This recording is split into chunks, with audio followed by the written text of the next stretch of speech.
there was one battle last BGT round. It was between Nathan Lyon and Cheteshwar Pujara. We thought we'll see another installment of that in Australia, but that wasn't the case to be. But Josh Hazelwood very clearly remembers what Pujara had done.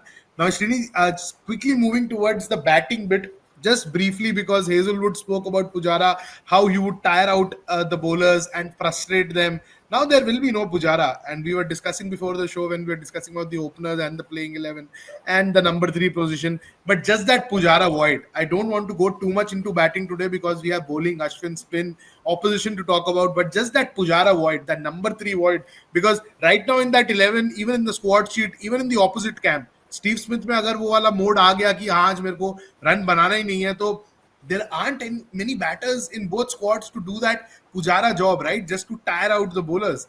So is it going to be a different BGT from what we have seen in the last 2 editions?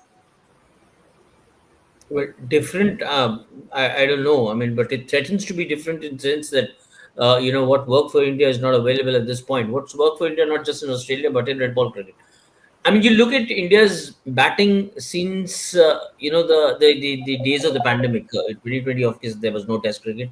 But if you look at the end of 2020, when we went to Australia, from there on, where exactly has India stood its ground, whether playing abroad or whether playing at home? Whenever we've done well in the series, who are those 2 or 3 batsmen who stood the ground for us? Obviously, Virat has been in and out of form, not given the kind of touch that we used to have him. The only 2 batsmen who come to mind are Rohit Sharma and Cheteshwar Pujara. And of course to an extent KL Rahul. Again, as I said, that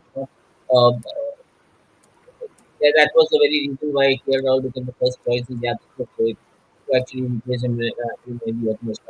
Having said that, outside of Rohit and Cheteshwar, nobody else comes to mind. And that Australia series, the last one, I mean, service that Pujara kind of put forth was just incredible in terms of Manas Arushan saying that I need to do a Pujara in order to survive.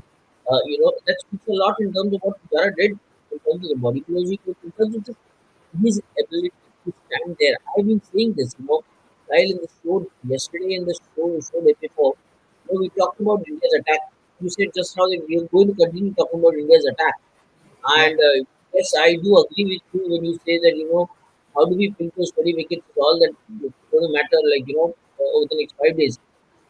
My point is still about somebody showing the gumption to stand there, to bat a full day without actually looking at the scoreboard. Uh, you know, uh, those good old days of Rahul Dravid saying that I was tired, but I was enjoying the bat. I was just reading a quote the other day somewhere.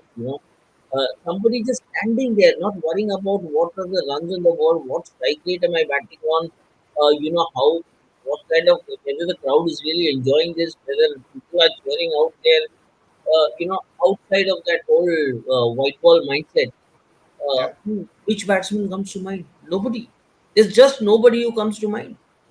In India, Rohit Sharma, yes, I mean, the last 2 WTCs, I keep saying that we qualified basis some very important knocks that Rohit played. In the earlier first WTC cycle, a lot has to do with the century he scored in Chennai, that 160 or something he scored. In the next WTC cycle, the century against Australia, 147 in Nagpur. I think you covered the test match, right? Had he not scored that century, that series against Australia could have gone anywhere. So Rohit Yeah. has been valuable with the batting. Outside of that, the only name that comes to my mind is Cheteshwar Pujara, yeoman service. Who replaces him? I can't think of any name. There is nothing. That's a huge, huge gaping hole, and I still don't have an answer as to how exactly are we planning to cement it.